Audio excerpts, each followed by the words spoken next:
बहू, अरे ओ बहू, अरे अब तो उठ जा, 5:30 हो गई है।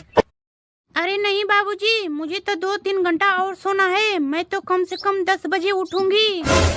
अरे बहू, तुझे तो पता है ना, सोयाबीन कटाई का सीजन चल रहा है और मजदूर भी नहीं मिल रहे हैं। सोयाबीन कटाई हो या गेहूं कटाई, मुझे उससे कोई लेना देना नहीं है। मैं तो अपने समय से 5 मिनट पहले भी नहीं उठूंगी। अरे नेहा, बस 8-15 दिन की तो ही बात है। अभी तो जरा जल्दी उठ जाया करो और उसके बाद तुम दिन भर भैंसे की तरह सोए रहना, कोई दिक्कत नहीं है। अरे तुम्हारी इतनी मजाल जो तुमने मुझे भैंस बोला।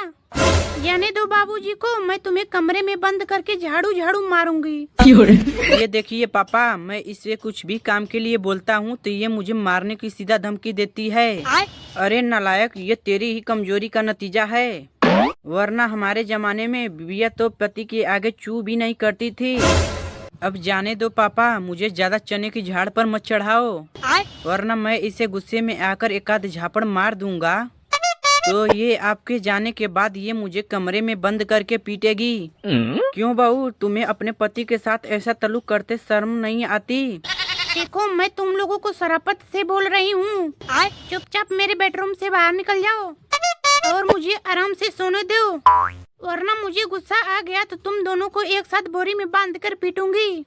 और तू हम लोगों को हल्के में भी मत ले, हम भी लोग दो हैं, तेरा काट काट के बुटिया बुटिया बनाकर फेंक देंगे। क्यों, तुम्हें पता नहीं है, एक नारी 100 पर भारी।